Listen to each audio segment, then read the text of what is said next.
Hi there, and welcome to Where's the Money Gone, the football podcast that takes you inside the boardroom with me, Adrian Goldberg. I'm an investigative journalist and West Bromwich Albion season ticket holder, joined as always by Charlie Methven, former director of both Sunderland and Charlton, where he was also chief executive. He's been an advisor to both Arsenal and Spurs, and he was a boyhood Oxford United fan. This week, stick or twist? When is the best time to sack a manager? And the return of Game 39, the outcome of a legal battle that removes an obstacle to Premier League games being played in the States. Firstly, let's talk about managers. Hi, Charlie. How are you doing? You're right.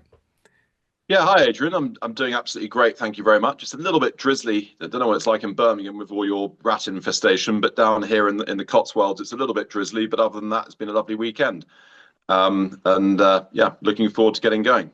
I have to say, I think my rubbish was collected. People may know that there's a bin strike in Birmingham. My rubbish was collected last week. So that was a moment of joy on our street. We haven't seen any rats here, but they are around in parts of the city, it has to be said. Let's talk about managers. Cardiff City, in the bottom three of the Championship, have dispensed with the services of Omar Rita for the final three games of the season. They're at risk of dropping into the third tier for the first time in 22 years. Another club who sacked their manager in controversial circumstances, Leicester City, have just been relegated from the Premier League. Steve Cooper, you may remember, was dismissed in November with the club outside the bottom three. Results have declined under Ruud van Nistelrooy, and they will play next season in the Championship. Older listeners may also remember that in April 2021, Spurs sacked manager Jose Mourinho just 6 days before the Carabao Cup final against Manchester City because of their league performances. Spurs at that time had plummeted to seventh in the Premier League table.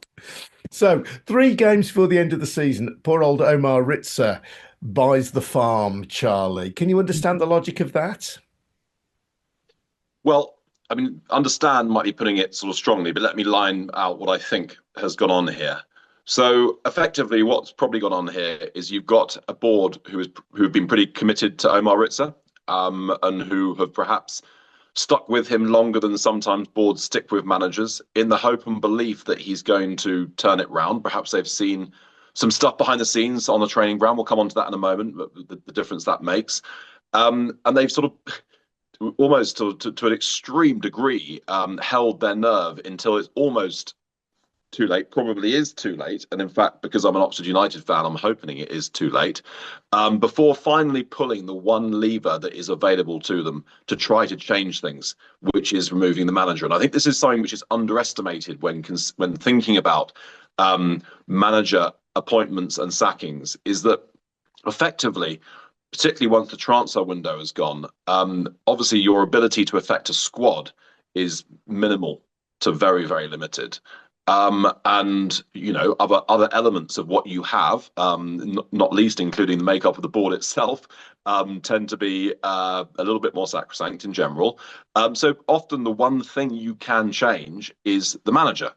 And it's a bit of a hit and hope at this point in time, because you're not whoever takes over is not going to have the time really to work on the training ground on some sort of new system or some new way of playing, isn't really going to have time to get inside the heads of, let's say, a player who's underperforming, who he thinks has got more potential. He's got 2 weeks. And in those 2 weeks, the board is hoping that because they have changed something, ergo, something will change. And that it's not just that the players aren't good enough.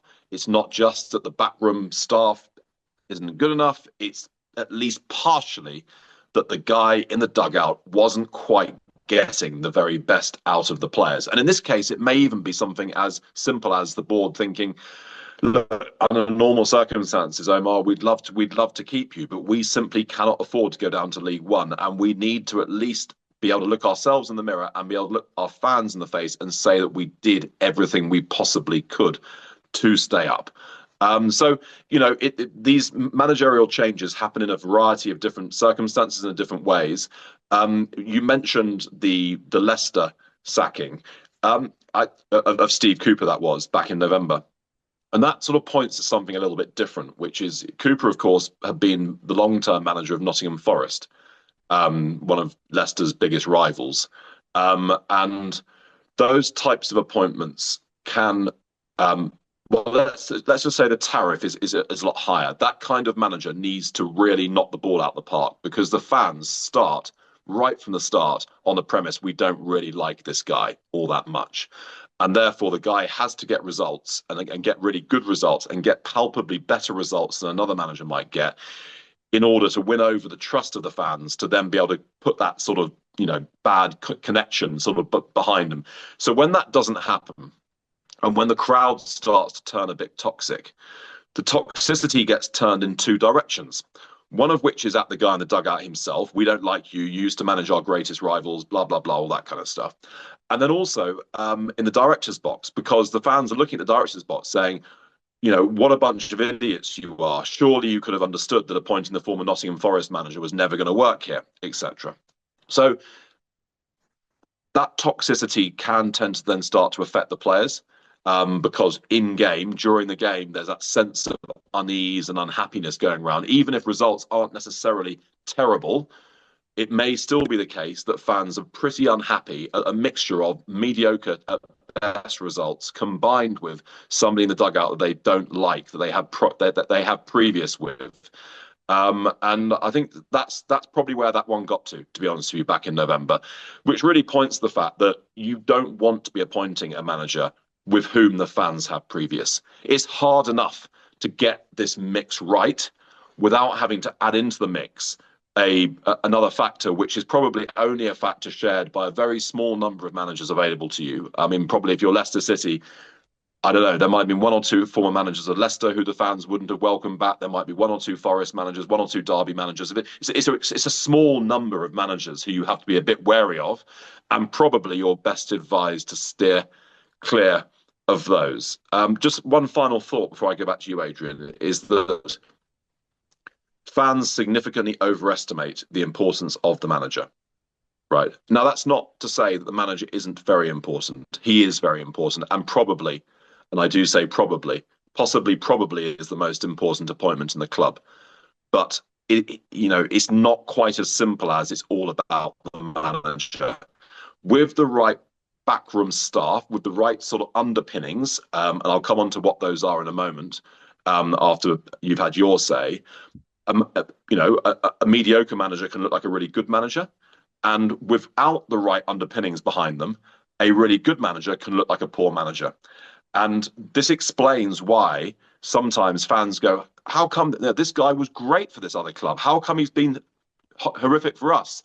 And the answer almost certainly is not that he has changed as a manager, but the circumstances surrounding him at your club are not as good as the circumstances surrounding him at another club.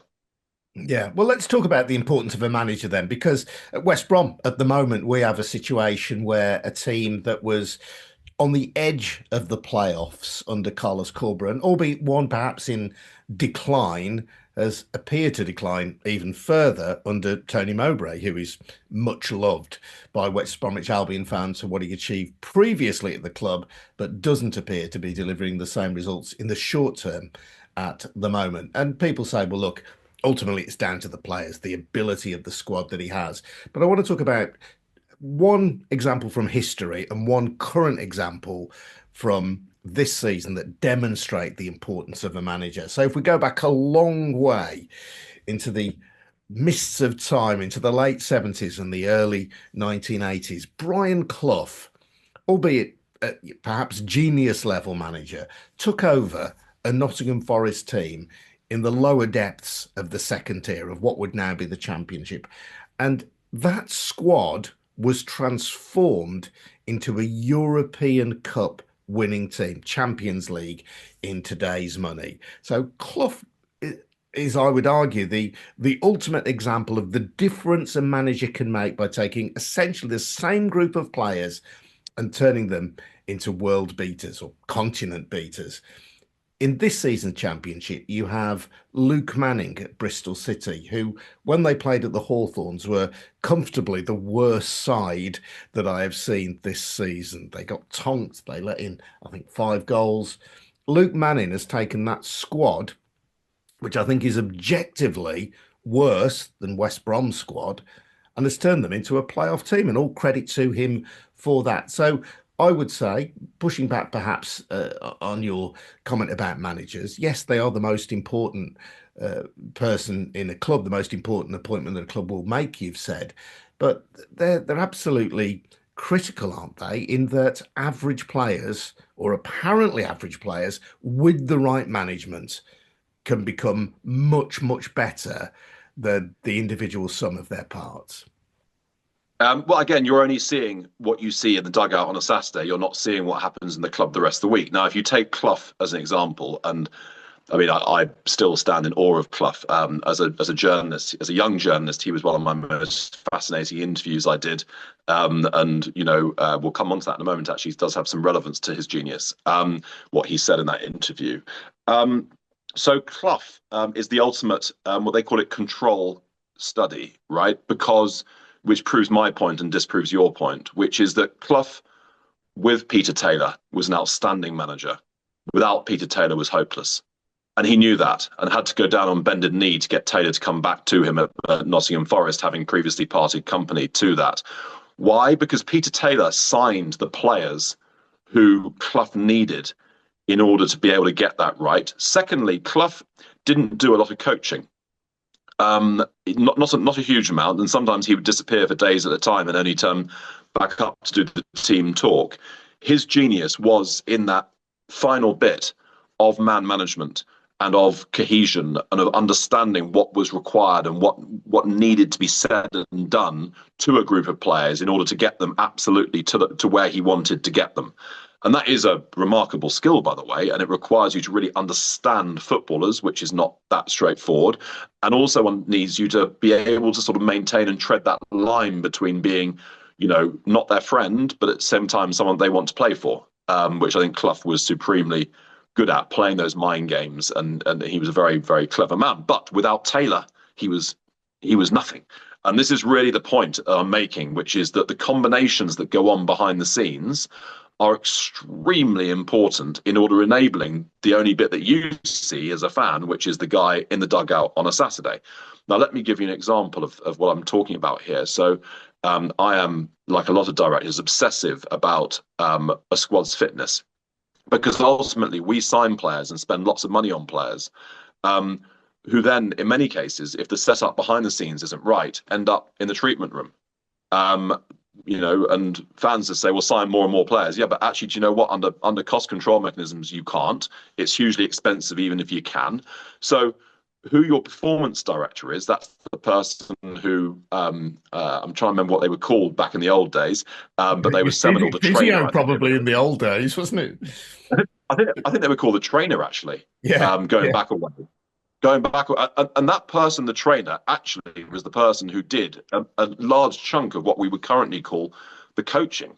And they are absolutely and remain absolutely critical people. And top performing clubs have outstanding what we call performance departments. Now, the performance department comprises medical, physio, psychology, nutrition, all of these types of things that go into assessing whether a player should be signed based on his ability to be fit, and also not just to be fit, but to be able to churn out the required mileage in games at the right pace and all this type of stuff, and then stay fit. Now, the next bit beyond that is, well, what influence does the performance director have? In other words, when he says a player shouldn't be playing right now because he's in what we call the red zone, which is that he's displaying signs of fatigue prior to a potential injury, does he have the power to pull that player from the squad, or does the manager have the power to force that player to play, even though he's now up to a very, very high level? The answer is that, a lot of managers simply ignore their performance director. Now then, do you have a good enough sporting director or chief executive to really make sure that that relationship's right? Because that will make a significant difference. If I'm looking at Arsenal's challenge for the title this season has been massively derailed by soft tissue injuries. I think they've had 9 or 10 serious, significant soft tissue injuries. Now, that's not a coincidence. That is not a coincidence. There is absolutely no way, and that you can have that number of soft tissue injuries in a squad when your performance department is working correctly and when the manager is paying attention to what the performance director says. My suspicion, and it is just a suspicion, is that Mikel Arteta has been playing players when they have been in the red zone, and that is why they are getting so many soft tissue injuries. Now, does that make Mikel Arteta a bad manager? Clearly not. He's managed to get a very good but not outstanding Arsenal team through to the semi-finals of the Champions League. So I want to sort of get away from this good manager, bad manager thing and start looking more about strengths and weaknesses and sort of right person in the right place at the right time versus right person in the wrong place at the wrong time. Because once a manager's done 2 or 3 jobs, and Tony Mowbray would be a good example of this, he's done many more than 2 or 3 jobs. He's probably done 7 or 8 different managerial jobs. It's quite clear that that person is competent as a manager. Do they know how to set a team up? Yes. Do they know how to manage young players? Absolutely, yes. In Tony Mowbray's case, he's outstanding at that.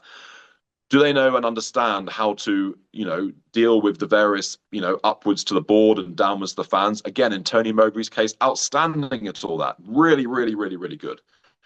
So the question simply is West Brom currently getting the best version of Tony Mowbray?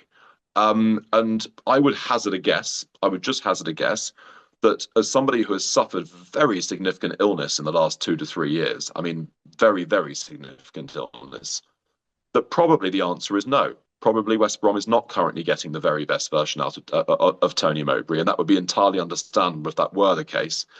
But I would also ask the question, okay, if Corberan was, as is probably the case, rather overachieving with the squad by having them in 5th place in the Championship, to what degree is Mowbray massively underachieving by having them in 7th place? Probably 6th or 7th place is about right for where they should be. And Corberan was slightly overachieving with that group of players. And the difference between those two things can be very, very small. It can come down to a couple of injuries to key players. It can come down to a bit of a loss of form by somebody who went on a young player who went on a hot streak and then, came back a little bit, whatever it might be. It can sometimes come down to variance, just a bit of bad luck here or there, that you actually previously were scoring goals in the last minute to nick games, and that little trait goes away from you as a team for a little bit. So again, I think, these differences between experienced managers is significantly overestimated. I mean, it is more a case of horses for courses. I'll give you a recent example, which I experienced. In fact, 2 at Charlton. The first one was we hired Michael Appleton as a manager back in pretty much when we came to the club, just after we came to the club. And Michael Appleton had managed by this point 450 to 500 matches in the Football League, from the Championship down to League Two, and in fact, even including a caretaker spell at Leicester City in the Premier League, a successful caretaker spell at Leicester City in the Premier League.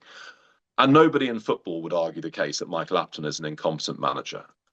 We had him as a manager at Oxford United. He got us promoted from League Two to League One and almost got us into the playoffs in League One in our first season in League One to go up to the Championship. And this is with a modest budget, really. And he did an outstanding job. However, by this point at Oxford, we had the performance department sorted out. We had a number 2 in Derek Fazakali, who was one of the most experienced football people in the country. We had a recruitment department that had been put together by Mark Ashton, now the chief executive of Ipswich Town, that was purring and moving and heading in the right direction. So Michael was there at the pinnacle of a pretty strong, solid organisation that had already been largely sorted out in the previous year or two. Fast forward to coming to Charlton, when we arrived there, the performance department was shot to pieces. Charlton had a terrible injury record and terrible fitness record. The recruitment department, obviously, we'd only just arrived, but the previous owner, the owner's son, had run the recruitment department, a 24-year-old, nice man, but not with quite perhaps the depth of experience in football that one might want in order to run a senior recruitment department. So effectively, the new manager arrives just at the time when all these things are starting to be changed. And effectively, he's then the one that has to front up the fact that this is not yet where it needs to be, right? But because he's the only person that the fans can see, he is then held responsible for the failings of what is a much more club-wide failure than is evidently the case. So effectively, you wind through 2 or 3 months, and the fans start, as would happen at most clubs. It's not particular to Charlton. The fans start to develop a toxic relationship with that manager because they can only hold him responsible for what they see on the pitch, and to a degree the directors. But we're not in the dugout, so they can't quite sort of find us with the same pointed finger necessarily. And eventually, it gets to a situation where that toxic relationship is causing its own problems within the club, and therefore that manager eventually has to leave. So there are all sorts of different reasons why managers fail, why managers end up being given the boot, etc. But it's not as simple as good manager, bad manager. So my second Charlton example, very briefly, is the current manager, Nathan Jones, who is doing, as everyone would agree, an outstanding job. I think, and I believe, over the second half of the season, Charlton have got more points than Birmingham, with a budget considerably less than 50% of Birmingham. So he's doing an outstanding job integrating young academy players into the first team, doing fantastic. Now, okay, so you've got Nathan Jones at Luton and you've got Nathan Jones at Charlton as an absolutely elite manager, who has transformed middling budgets into high performance. Has got strong, fit squads together, highly motivated to deliver a high level of performance every single game. And I've seen the professionalism with which that man works. Unbelievable, absolutely fantastic. I couldn't say more good things about Nathan Jones. So why didn't it work for Nathan at Southampton and at Stoke? Right? Was it because he's a bad manager? And is it the reason why he's doing well at Charlton, a good manager? It's not like that. It's about how much time you're given. It's about what background support you've given. It's about what your budget is relative to the expectation. It's about all sorts of these different things. And therefore, when you're the board, what you're assessing is, are there reasons why this is going to improve? Can we see that? Can we see that behind the scenes when we watch training, when we speak to professionals within the club? Can we see how this is going to work and how this is going to move forward? Or actually, for one reason or another, is this simply reached a dead end, and we need to pull that lever now because it's one of the very few levers we can pull? And that brings me, you've touched on something there, Charlie, the thing that gets managers the sack. I mean, clearly, if results are consistently poor, there will be a discussion in the boardroom about whether it's time to replace the manager. But I wonder about the impact of supporters. Are there examples of managers being sacked entirely because of the toxicity of the crowd? So at West Brom, I went to see them play Coventry away on Good Friday. Extremely good following, 3,000 away supporters, a do or die game for the Baggies. And supporters felt, and I was one of them there, who felt that not only was the team not set up particularly well for a kind of a win or bust game, there was a lack of fight, there was a lack of appetite, and there were the beginnings of a toxicity or the continuation of a toxicity that some people who know of Tony Mowbray's heritage at the club and who know of him as a personality might be surprised by, but nevertheless it was there. I can assure you it was there. At what point does that in itself become a reason to replace a manager, even if the directors have confidence in the long term in a manager's or head coach's ability to manage well? Yeah, I mean, it does have an impact. And the reason it has an impact is because for a club to be successful, everyone needs to be pulling in the same direction, really. And whilst you can overcome some short-term bumps in the road, and we had to do that with Nathan Jones. I think if you go back to November 2024, there were substantial chunks of the Charlton fan base who wanted Nathan Jones to be moved on. But we were able to look behind the scenes and see that this was a train that was moving in the right direction, and that this would not be the right thing to do. However, I have been at clubs as a director when that has not been the case. I think probably a good example of this from my experience is when Phil Parkinson went from Sunderland, where I think the owner Stuart Donald still had a high degree of confidence in Parky, and Parky's subsequent career has borne out that confidence would not have been ill-founded. Parky's basically a good manager, right? He's not a bad manager, but the Sunderland fans' level of expectation and the marginal under delivery on that, really, by Phil Parkinson. We were in the playoffs. It wasn't like you were sort of totally out the bum end, but Sunderland fans not unreasonably expected that Sunderland would be challenging in the top two, and therefore effectively Parky had to go. and because eventually that toxicity is going to affect the players. And once it affects the players, you get into a real death spiral where the players don't really want to be there on the pitch because it's just a nasty atmosphere all way round, and you're not going to get the best out of them. Obviously, it's going to affect revenues because a certain portion of the fan base is going to say, I'm not putting up with this, I'm not coming anymore, I'm not buying a season ticket, whatever it might be, and just the whole thing becomes a pretty unhappy experience. So there is a fine balance to be had between holding your nerve and sticking with what you really believe is right, and on the other hand, sort of being pig-headed about it and refusing to face reality and understanding this is not going to work and it is only going to get worse because it's now acquired a momentum of its own. But Mm. I will add that when you do make that decision as a board of directors, you should and have to look inside yourself and ask yourself a couple of questions. Number one, we're the ones who appointed that guy. So we have to ask ourselves questions about the process that led to that. Secondly, we have to ask ourselves questions about what we have surrounded the manager's chair with. What are we good enough? Is our recruitment department good enough? Is our technical department good enough? Is our performance department good enough? Are our analysts good enough? Because ultimately, that guy who we appointed is basically a proficient manager. Otherwise, we would never have appointed him. And therefore, we do have to ask ourselves questions about whether the rest of the club is in as good a place as it should be. Very interesting thoughts, Charlie.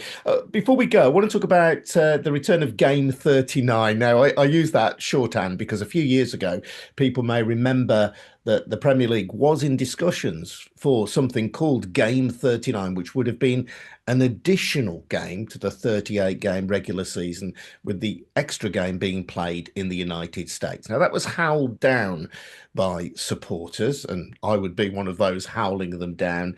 There is within English football a belief that supporters should, if they wish, be able to attend every game, home and away, notwithstanding the illogic of an additional game that stood outside of the 38 regular league matches. However, I think only last year, one of the directors of Fenway Sports Group, the owners of Liverpool, talked up the possibility once again of matches in the Premier League being played not only in the United States, but in other countries of the world as well. And there's a court case in the United States, which was brought by a company called Relevant, who are a US sports promotions company, who wanted to host a La Liga game in the United States. And they were blocked both by FIFA and the US Soccer Federation. However, Relevant, having brought this court case, have now been successful. So that in the US anyway, in terms of their legal structure, seems to clear the way for European league games, and who knows, possibly the Premier League, therefore, being played in the United States. So how significant do you think this court ruling is? Well, actually, the most significant thing about it is FIFA climbing down on it. It's FIFA saying that they are now removing their objections to domestic league games being played in a different country. Right. Now, Relevant is a very large company. It holds the US rights to quite a number of leagues, including the EFL, by the way. It's the EFL's distributor. Now, I don't know if you remember, Adrian, earlier in the season, the owners of Birmingham and Wrexham floated the idea of playing Birmingham Wrexham game in the US, and that was, again, like you say, shot down, poo-pooed, whatever it might be. But it shows that this is an idea that is out there. And now you've got to look at also at the increasing preponderance of American ownership of clubs in not just our ecosystem, but also in other ecosystems like Italy, for instance. And therefore understand that gradually, as these owners come into the voting structures of leagues, these types of ideas not only get floated more often, but they start to gain more support, more widespread support, because there are more owners who come from that background, right? So let's say you go back 15, 20 years and there are two or three American owners in a particular division, and there are 21 or 22 British owners or whatever in that division. And the American owner says, gee, why don't we play one of these games in the US? It would be just great. And the English owners go, well, no, you don't understand, mate. That's just not the way it works. Now, fast forward to these days when in an English division, you may have more than half of the owners in that division being American. And these types of conversations happen much more often. In fact, I know that only recently Relevant held a workshop with US based EFL owners in America. Now, I don't know what was discussed at that meeting. I'd left Charlton just by that point. This is very, very recently. But it would be strange if this is the type of topic that wasn't discussed at that type of discussion. Now, up until this point, of course, um, you know, a league's executive could just point to the FIFA rules and say, well, that can't happen. But now that that's been removed, it will become a more active discussion. Now, of course, we're moving into a situation where English football is going to be governed by a government regulator. And this is the type of thing the regulator has been formed to prevent happening. Right.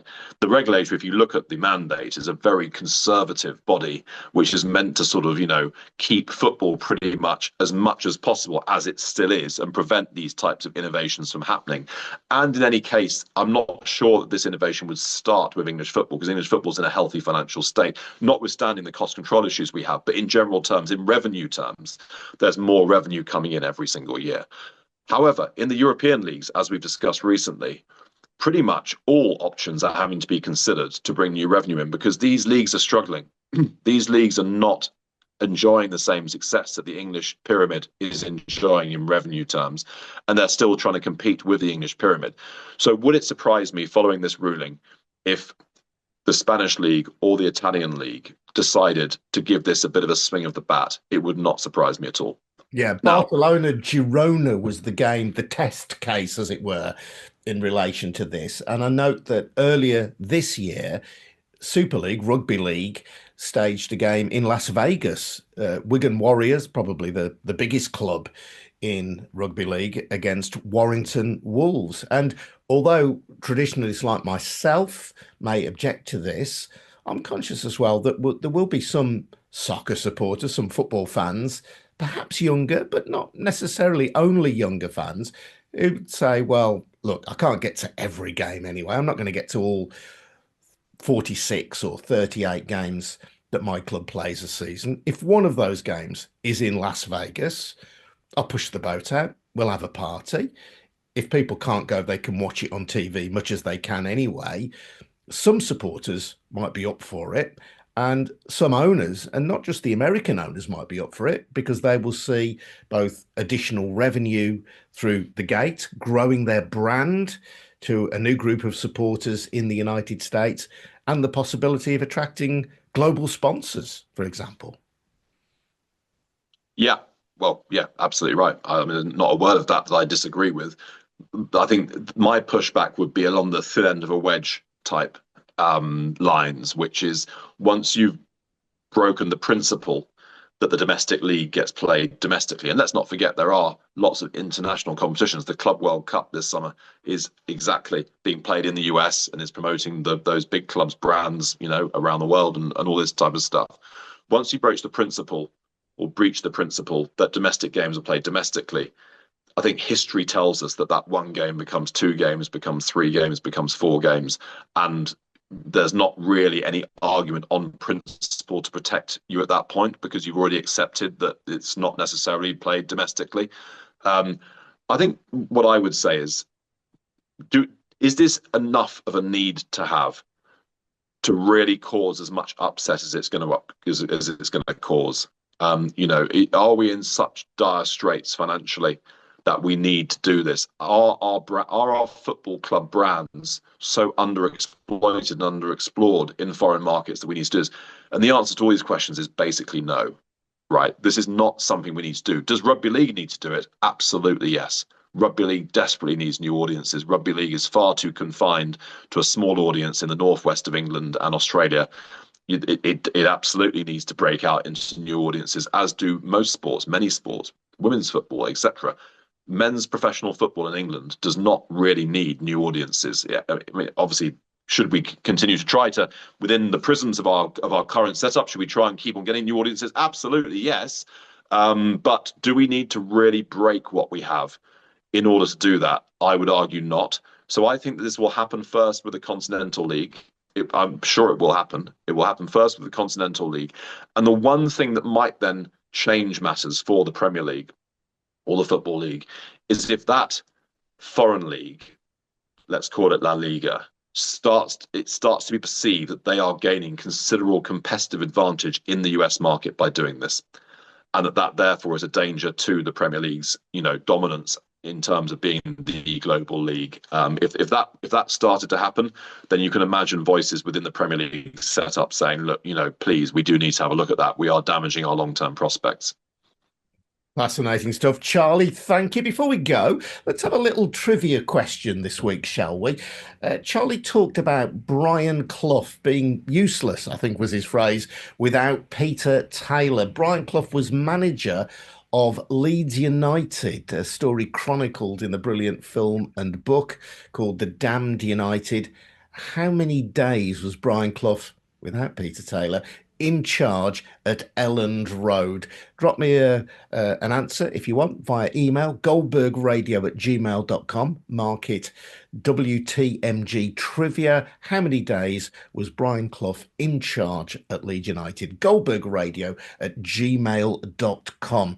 Just to let you know as well that this episode was produced by me and Jed Thomas. Our socials are handled by Mark Machado at 11:29. And my book, Where's the Money Gone?, has had one or two legal queries raised by our lawyers, but I'm working through those. So hopefully the book will be out in the near future, but it is progressing. If you do want to follow drafts, do check out by all means my Substack, Goldberg at Large, adriangoldberg.substack.com. We'll catch up with Charlie again next week. Thanks, Charlie. See you again soon. Cheers, mate. Ta-ra now. Bye-bye.